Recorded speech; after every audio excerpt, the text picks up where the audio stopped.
Yo, what is good, everybody? It's your boy, the Strongest Wizard, and tonight is indeed fight night. We have ourselves another OP07.5 match here for you guys. We got my man Kyle on the left-hand side, rocking out that 5-life leader Dofi, as well as Fuji on the right with that Bonney, also 5-life leader. And I think we're going to see a lot more 5-life leaders appear in this brand new meta, in this OP07.5 meta. We have decks like Nami, the two that you see here. We have decks like Lucci, as well as Gecko Moria, all 5-life leaders, except for the fact that obviously there was a huge resurgence of Reiju for life. But anyways, we're going to go ahead and see exactly who ends up taking this matchup. Quick shout out to today's sponsor, which is DXN Outpost, DXN Provisions, the only place where I get all my sealed products. And guys, right now they have a ton of OP08 boxes as well as cases available for purchase on their website. So if you guys are interested for some OP08, check out the link below. So Fuji here taking the time to really think about exactly what he wants to do for his turn 1 play, and we're going to give him the old drop 1 cost searchers and pass the turn, and we're going to see a 7k swing into life. We're going to drop the Edward, drawing ourselves a card and then passing the turn. Now I imagine with 4 Dawn here, we're going to see probably the double search coming in here for Fuji. Now obviously seeing your hand right now, you probably want to swing or use the ability for the one that there's less cards actually in your hand. So if there's less supernovas, you obviously hit the baby 5 first, because the chances of hitting the baby 5 are a lot higher, and then you go into the Bonney here, searching for a supernova, searching top 5 for a supernova. And there's a ton of really good supernova cards in this deck. Cards like Cavendish, Hawkins, ACOS Kid, ton of really great targets. We're going to see which one Fuji does end up taking, and it looks like it is that Cavendish that I did mention earlier. Fantastic card, especially helping set up actual Bonney's ability. Just having that always in pocket is really good. So we see a 6k going into an even 6, and now we see the 2k counter. One thing I love about this Dofi deck, which I am honestly a bit of a hater toward, is the fact that you're able to recycle your 2k. So oftentimes you're like, yeah, I don't care, I'll give you my 2k, no problem. So it looks like we're gonna swing a massive 9k into life here, using the Moira to grab the 2k counter, using leader ability here. We're gonna rest the Edward, and then we're gonna swing Perona into the 1k Bonney. Now we're debating here whether we want to give him some counter in order to keep it alive. Understandably so, I guess, just the fact that it's a supernova, and like I mentioned before, our supernovas are our bread and butter for this deck. So just go ahead and restart here. We have 6 active Dawn, we have the baby 5, so if we want to search and commit to the bit, we definitely can. Now we still have Cavendish, so technically it could be kind of for free. So we're gonna go ahead and search the top 5 for a Don Quixote Pirates card, and for the most part it's mainly 2k counters as well as the 10 cost Dofi, so they're decent targets. You can't really be mad at it, as well as the 0 cost event card, which is of course pretty good here. So it looks like we are going to go ahead and grab that 2k counter, baby 5, and then we're going to go ahead and tap 5, I believe, for the Cavendish, unresting 2, and we might see a 6k swing into one of these characters, as well as leaving 1 up. And yes, we're swinging 6k into the Edward, consistently giving him only a 1k counter out, but Kyle is going to give him another 2k. He gives him the same 2k, saying, hey, I'm not going to give you any information in my hand right now. You know nothing. So we're going to tap 4 here for the pudding, and that is extremely nasty.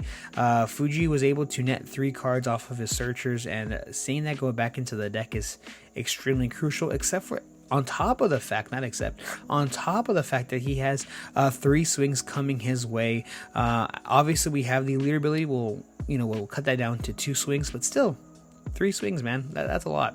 So 7k swing going into life, and we actually flipped the top, and it's not a Warlord's card, kind of messing that up, really not having any idea what it was. And so we're gonna go ahead, and it looks like we might end up taking, so yeah, dropping down to 2 life already. We see the Perona swing into the baby 5, and now a 5k swing going into life. That is an easy 1k counter, which is gonna be, I believe, that Bonney. Kind of showing off screen there, but we do see ourselves being able to restand some of these Dawn, and we're currently sitting in 8 active Dawn. And for Bonney, it's extremely important here that we survive this late game so that we're able to play out the bigger bodies. But unfortunately, not seeing seeing that pudding was pretty sad. So we're going to use that Bonney ability here to stun lock this Edward. And now we're going to swing a 7k most likely into this Gecko Moira, resetting 2 Dawn, having 4 active. Do we have possibly a blocker and then something to keep up the 1 Dawn? A 4 cost Roge would be pretty good here, but we're swinging 8k into life here, I imagine, or 8k into the Edward is also a possibility. It could be 8k into the Edward actually. Yeah, actually 8k into Edward, and he's gonna go ahead and let it go, kind of rendering the Bonney a little useless here. You could have actually picked the pudding target if you really wanted to, but it looks like obviously Fuji making the decision last minute, and it looks like we're gonna go ahead and possibly swing 7k using a leader ability here. We're gonna play out the Dofi, Dofi being able to rearrange our top 5, of course, and then setting up for the turn. We're gonna use the leader ability here to rest the pudding as rested, and that'll be super good here for my man Fuji. It's just that he has no more pressure coming onto the board, onto his life, trying to keep it nice and healthy for as long as he possibly can. And he's gonna go ahead and give him the 0 cost and and it looks like we do see the wow, okay, seeing the Boa.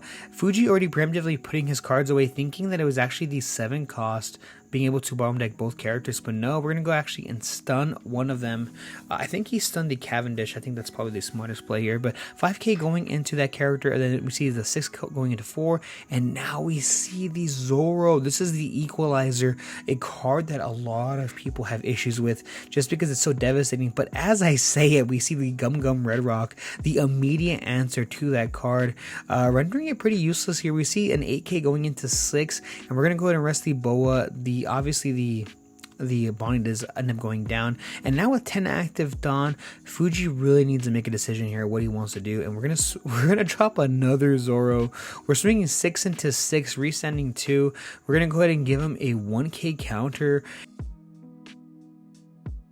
And now we swing 7k into 6, 7 into Edward. Yes, we give him a 2k counter, and then just pass the turn. Now, we have the Zoro up, and the question is, does Kyle have another answer for it? Like, does he have the back-to-back answer, which is only Red Rock? That's the only option that Kyle does have to stop it, other than Boa. He could play the Boa to stun the character, cannot attack anymore, and if we could tell from Kyle's hand, he actually has the card in his hand, so pretty insane here. So we're going to swing 8k into the Cavendish, and then play out the Dofi, resetting our top 5. Ton of really good answers here. I really love the pacing and consistency that Kyle is showing with this Dofi deck. It's pretty insane. So 8k going into the Cavendish, and it does end up going down. We're swinging 6k into life. I completely forgot Edward as well on the board, and then we drop the Boa to, like I said, stun out that 9 cost Zoro, and this is extremely rough. My man Fuji only has like 2 to 3 cards in his hand, and it's looking kind of rough. He has 3 cards in his hand. He has a Roge, and I couldn't really tell the other 2 cards. 0 cost event card, no more searchers for my man Fuji here. So trying to figure out the correct line of play, and it looks like it's going to be start things off with an 8k swing going into the Edward. It does go down. We're going to tap 5 here for the Cavendish. We're going to rest 2, and now we see the Roge here to pass the turn and unrest 1 Dawn. A pretty fantastic turn, all things considered here, but we see an 8k swing. We're going to rest the other Boa, and I'm assuming this does connect with only 1 card in hand. We could block here, but we're going to go ahead and just take it here. And we see a 5k swing going into life. Okay, the 10 Dawn is actually kind of crazy. I'm actually very afraid for Fuji here. I'm not sure exactly what to expect. And if you can tell from Kyle's hand, he's eyeing that 10 cost Kaido. That's insane. Fuji actually dropping down to 0 life already off of that a 5k swing. That's pretty insane. And now we see the the Kaido coming down. Oh man, there's so much blue on this side of the board. It's pretty overpowering here. So we just drew 4 cards, y'all. We just drew 4 cards. We have 2 Boas on the board, a Kaido. We have a blocker as well, but Fuji has that Zoro. Now, I did say earlier is a bit of an equalizer. Lets you catch up to a lot of your opponent's board state, but the unfortunate thing is that Kyle still has 5 life. I think that's something that we haven't even talked about yet. Kyle's 5 life to Fuji's 0. Now, I do know that in this matchup, Bonney doesn't really attack too often. Let me know in the comment section below, as a Bonney player, are you swinging face aggressively into Dofi? Is the pressure just too much? Let me know in the comment section below. What do you guys think about this matchup in particular? But Fuji choosing to go the starve route and just try to clear off the board as much as he possibly can. But unfortunately, with the new support that Dofi currently has and that it's gonna get in the new starter deck, it's very, it can be very overwhelming. So Fuji here with 10 active Dawn. It looks like he might end up, maybe we drop an ACOS kit if he has it, and maybe he doesn't even run it. A lot of different possibilities here that, of course, Fuji can come up with. He only has, I think, 2 or 3 cards in his hand, so essentially it's do or die. And that Kaido is a menace. So really trying to see here exactly what Kyle can do to kind of save himself here. Now, unfortunately, fortunately for Fuji, we could still swing with this character here. So we're swinging big. We're gonna use the leader ability or the character ability here to unrest it. We swing over the other Boa, and now we can still restand the Zoro, but really debating here what he wants to do. So it looks like we're gonna go ahead and possibly restand the Zoro once more. I guess we don't really want to waste the Dawn, because if we swing at it, and then we still have Cavendish to unrest too, which is fantastic. But I guess Fuji really deciding the order of operations here. Swinging 5k, we're going to counter out of it with 1k counter. Kyle not giving him a single life, man. It's kind of insane.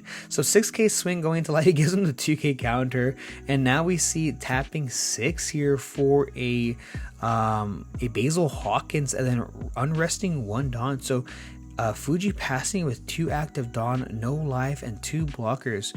This is pretty insane. This guarantees that one of the Kaido or the leader won't attack, and it doesn't matter how much Dawn you can put onto it. We're probably just going to block with the Roge here. So we're going to swing 12 into the Zoro. We're going to rest the leader, and then I imagine we have to block here. Either we block or give him 2 cards out of our hand, and giving to him 2 cards out of our hand is kind of crazy. But I mean, I guess it's possible that Fuji can give it to him.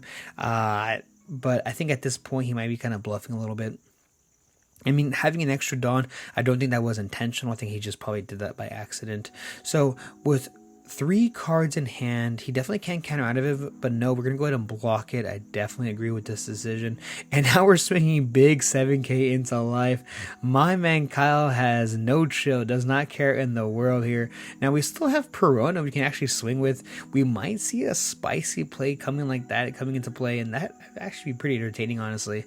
But Fuji here deciding, does he want to take the 7k swing and lose the game? Of course not. We still have the blocker here in play, and as well as the 0 cost. So we could just give him the 0 cost, and then if anything happens, he can just block with the Basil Hawkins as well. So I think the fear is that the Perona swings. I think that's Fuji's fear. We currently have 7 active Dawn as well.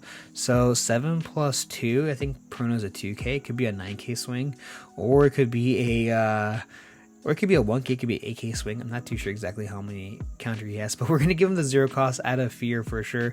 And now we see the, wow, okay, so we see the event card finally coming down. To get rid of both of those characters, you really, really hate to see that. And we had to rest the Perona just so that we made sure that Basil Hawkins didn't remove or just rest Perona to save both of those characters. And now Fuji is facing a very, very difficult hill to climb here. So we swing a 9k into life, it does connect, and now we drop the 10 cost Dofi. Does Fuji actually have a chance here? Fuji starting at 0 life to Kyle's 5. Kyle now sitting at 4. We drop the 3 cost Dofi. Looking at the top 5, what do we find here? We're able to set up our next couple of turns. Even if we have them, this would be an insane comeback coming from Fuji here. I definitely think it's possible with that Zoro, but technically speaking, Kyle just needs to see a Red Rock, right? If he sees that Red Rock, the dream's just done, it's over. But no, we're gonna go ahead and play the Edward and then pass the turn with 3 active Dawn. I highly doubt my man Kyle has any sort of event cards that can counter with 3 Dawn. We're gonna counter out of this 1k swing, this 5k swing, I'm sorry. And now we see the Hody here, resting 1 Dawn as well as the blocker, and this is for all the marbles. I think everything here has to connect. 8k swing here, 2Ks, and the dream is now gone. There's no way for him to win now. So yeah, Kyle doesn't end up taking it. Thank you guys so much for checking this channel, this video. I really appreciate it. And stay tuned because I have a ton of new OP07.5 content coming out soon. See ya.